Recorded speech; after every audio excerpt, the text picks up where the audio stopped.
All right, welcome back to the Fit 40 podcast, where we simplify exercise and nutrition for busy parents 40 plus so they can improve their health and feel amazing. I'm your host, Brian Fitzsimmons, certified personal trainer and nutrition coach for people over 40 since 2015. And today we have another awesome topic on deck. This is part 2 of the Core 4 Mobility and Metabolism Reset. We are going to be talking all things metabolism, quick, easy ways to make sure that we are firing it on all cylinders so you can feel your best, operate your best. And if you have goals of fat loss, muscle gain, this is the one to listen to.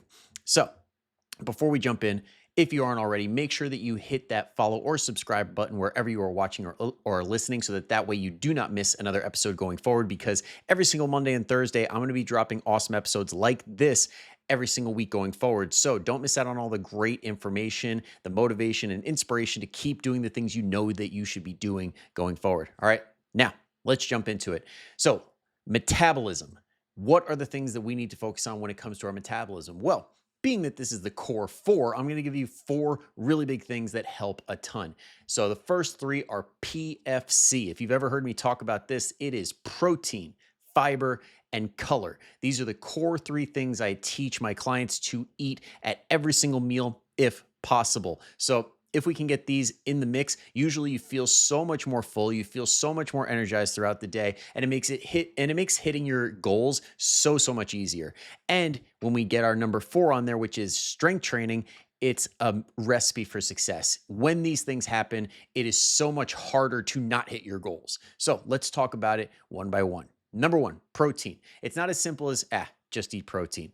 A lot of people say that and they kind of leave you empty handed. It's like, cool. So what do I do with that? Because along with people saying just eat more protein, we have all of these products around us that are taking full advantage of the rules that are so lackadaisical around marketing things like high protein, for example, saying, oh, it's high protein. But then when you read the label, you're like, no, it's not. But most people who don't have the information they need to be able to look at a label and say, oh, this has enough protein for me or not, they have no idea what they're looking at. And they just assume, okay, well, it says high protein, so I'll take their word for it. Okay, just know anything that you see that says high protein, high fiber, high this, high that, chances are it's bullshit. Okay. It's just what they could throw on the label and make you more likely to buy it. It's an upsell. It's a way to try and get more money out of you, because on top of that, they're also going to make it more expensive because it has that in there. Make no mistake. Okay. But before I go off on a tangent on that, let's think about protein. So how do we know what's enough, or how do we know it's a lean source? Number 1, does it follow the 0 rule? The 0 rule is really simple. Whatever amount of protein is in whatever you're buying, like if this is your source and you're like, hey, this is my protein for my meal. So is this meat? Is this a plant source of protein? Is this something that checks the boxes? This is my protein. It should have that 0 rule, which means if you take the grams of protein, so let's say it's 20 grams of protein, and you add a 0 to that, so take 20, add a 0, that's 200. It should be 200 calories or less. When you follow this rule, it's really simple and makes it easy to make sure you're getting high quality, lean sources of protein, because that's the real key. We want it to be lean because we don't want our saturated fat to go through the roof and then create another host of problems, kind of like all the carnivores are experiencing at the moment, trying to ignore the fact that their cholesterol levels are so sky high, they're ticking time bombs, walking all over the place, waiting for a heart attack. Okay, so how do we make sure that's not you? We bring that saturated fat content down. So we follow that 0 rule, but also take it a step forward and say, you know what? I'm going to make sure that my total daily amount is as low as what is recommended. So what is recommended? Well, when you're looking at the label, look for 5% of the daily value or less. So if you see saturated fat and it says 5% or less, then you can know, hey, you're good to go. Or just make sure that you know your daily calories and say, okay, I need 10% of my calories or less from saturated fat. So what does that look like? Let's say you're aiming for 1,500 calories. If you divide that, or you multiply it by 0.1, which will give you 10%, that's 150 calories. Then you divide that by 9, since every gram of fat is 9 calories. So that gets you about 16.7 grams of saturated fat for the entire day. So just make sure that if you're dividing that by 3, get like 5 grams or less at each meal. So you can break it up that way if you want.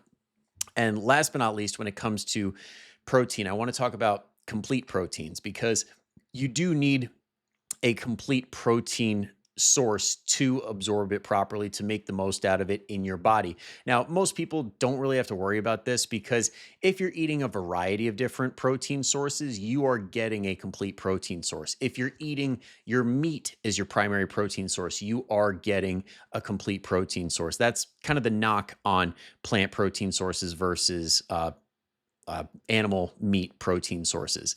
But if you opt for a vegetarian, vegan, plant based lifestyle, then you can get a complete protein by number one, making sure that you're getting a variety. So, beans and rice is a really good combo. There's plenty of other ones that will check all the boxes. But, like, let's say you're looking at a protein powder source, look for ones that have multiple different sources of protein. Don't just go all in on one unless you do have a crazy amount of allergies that prohibit you from doing that. But if you're able to get combinations, like all the different types, like the brown rice, the pea protein, the pumpkin seed protein, all that good stuff, all mixed in, the more the better. Because on top of that, what the plant protein sources have over the meat sources is that they come with fiber usually, and fiber is extremely beneficial. And if you're getting it from brown rice, pumpkin seed, all these other pea proteins, stuff, soy protein, things like that, you're getting a wide variety of fiber, which is incredible for your gut microbiome. You want a bunch of different sources of fiber so it has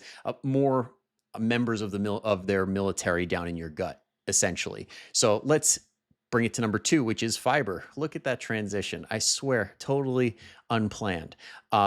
Let's talk fiber because it is super important because protein and fiber will make you feel extremely full, which makes it so much harder to overconsume on calories, which is a lot of people's issue, which is leading to unwanted fat gain and other things like that.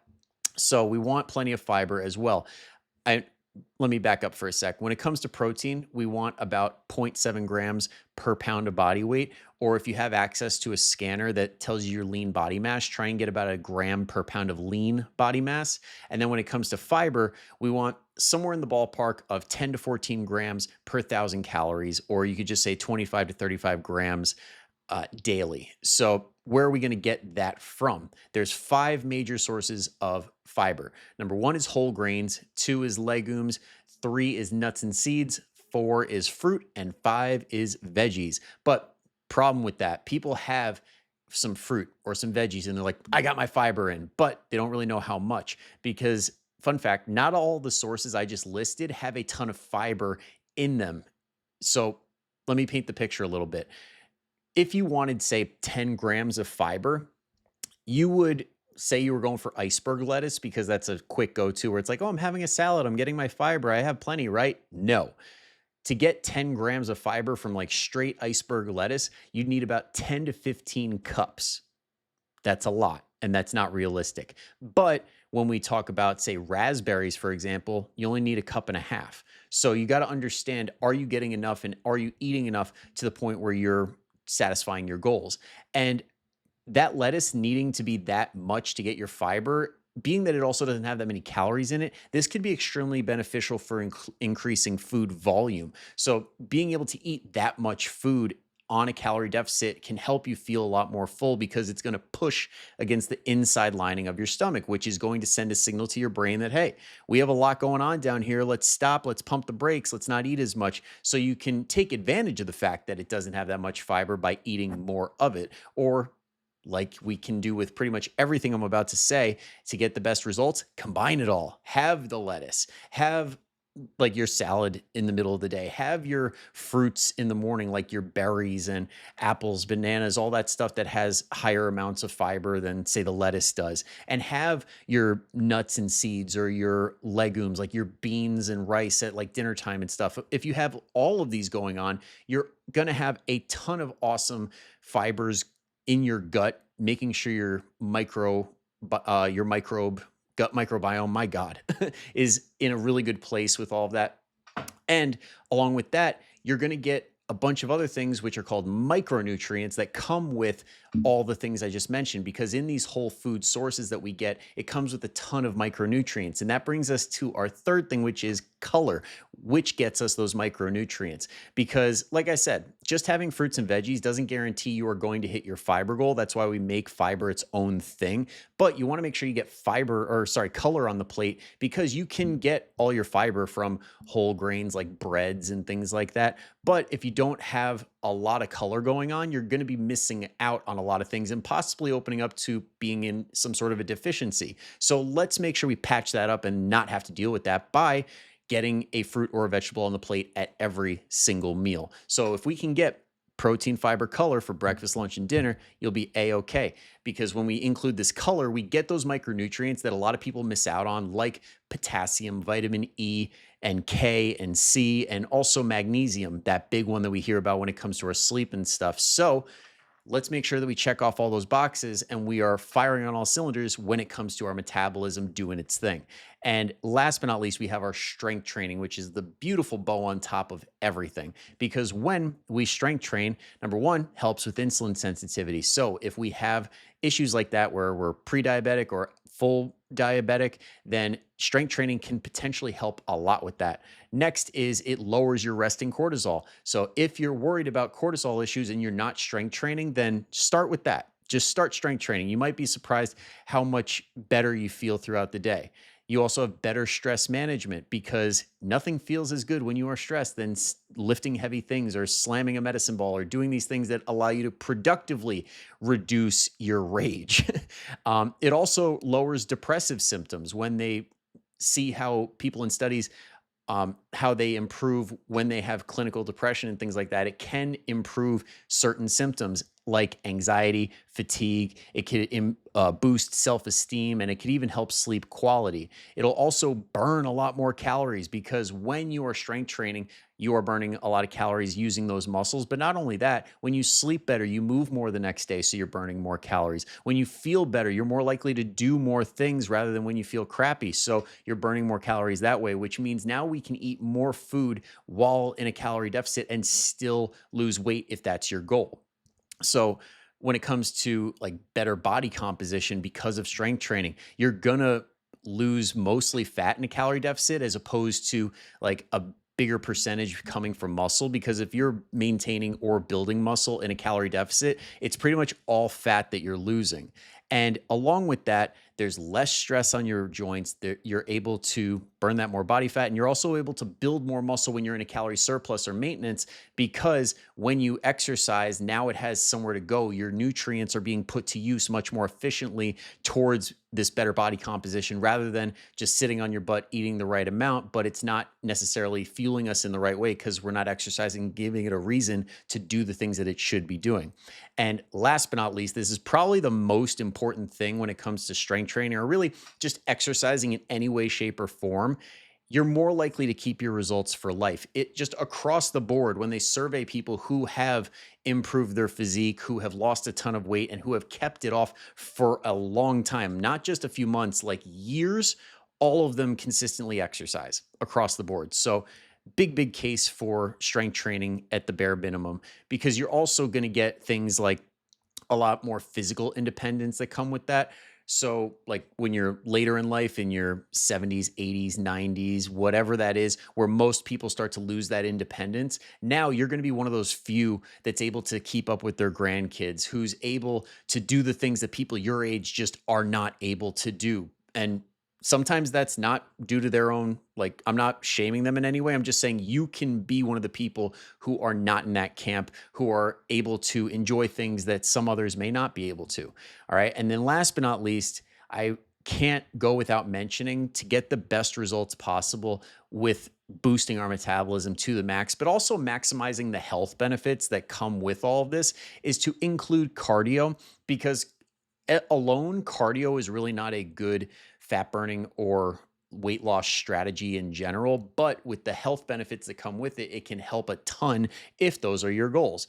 And even if that isn't your goal, you should still be doing these for health reasons, like I just said. So, number one is zone two cardio, making sure that we're getting at least one dedicated, like 20 to 30-minute session in per week. And that's literally just getting your heart rate up high enough to where you're really flirting with that line. So, if you were able to just breathe through your nose only, you should be flirting with the line of having to open your mouth to take a breath. Or if you're walking with a friend or jogging or biking or something with a friend or your spouse, if you're having a conversation like you hear me talking right now, where I don't have to stop and take a breath and go as I was saying, okay, if you're able to do that and kind of flirt with that line, that's about zone two. So it's not super duper easy, but it's not so hard that you have to make adjustments in your breathing pattern. So if you could do that for a little bit, it's got tons and tons of benefits. And you can also make sure that along with that, we're getting at least 5 to 10K steps a day. I know people hear 5K and they're like, wait, what? I thought 10K was the standard. No, 10K is just a marketing term that they used in Japan to sell pedometers. It's not like some gold standard. If you can get yourself at least 5K, but ideally more close to that 7K range, like that's where the peak benefits are. And then past that point, to 10K and above, there are improvements and extra benefits, but it's just not as pronounced as when you really make that jump from, like, say, 2 to 3K to 5K, and then from 5K to 7K. So get as many as you can, but try and chill in that range. Like, just know if you do average 10K and you go down to 5K one day, not the end of the world. You're still in range and you're still in a really good spot. All right. So that is what I would do in a nutshell when it comes to your metabolism. So if you can get PFC at every single meal, that shouldn't add any time to your day. It's just different options. Just make sure that you're prepared for that. And then when it comes to strength training, we want to do that at least two to four times per week. So if we do 20-minute sessions, that's 40 minutes total throughout the week. So if you can even bring that down to, like, say, 5 minutes a day where you're doing one exercise where it's hard enough, where you're pushing yourself a little bit, then boom, we're good. Okay. I know it doesn't necessarily fall into the 4 minutes or less mark, but if you're able to do the mobility for 4 minutes and the PFC for 3 meals out of the day, you'll be good to go. Strength training is going to make it even better. Cardio is going to make it even better. So, based on your life and your lifestyle, make the best decision that you can, do what you can. And if you have any questions, always feel free to reach out to me. And if you haven't already, go ahead and grab the entire free Core 4 bundle by joining the email list and getting this entire Core 4 training so you could refer back to it. The mobility follow along routine on YouTube that has adjustments for if you have trouble getting off the ground, you have knee issues, wrist issues, whatever you got. I'll give you a bunch of different variations so you can do it. You also will get 15 follow along workouts that you could do in 20 minutes or less. And you get the PFC cheat sheet to get some awesome ideas for how to implement PFC in your day. And if you are that type of person that's like, listen, I hear you, this is all really good stuff, but I just am not going to end up doing it. I need the accountability. I need that personalized plan. That's what I'm here for. So if you are that person that wants that extra step and wants that person to hold you accountable, go ahead and click the coaching consultation button, set one up. You and me will talk on the phone for like 15, 20 minutes, see what your goals are, what exactly it is that you need, and figure out what level is best for where you're at right now. All right, that's it for today. Thank you so much for checking out part 2. But if you haven't already, go ahead and check out part 1 after this. But in the meantime, I will see you later. Go kick some ass. Bye-bye.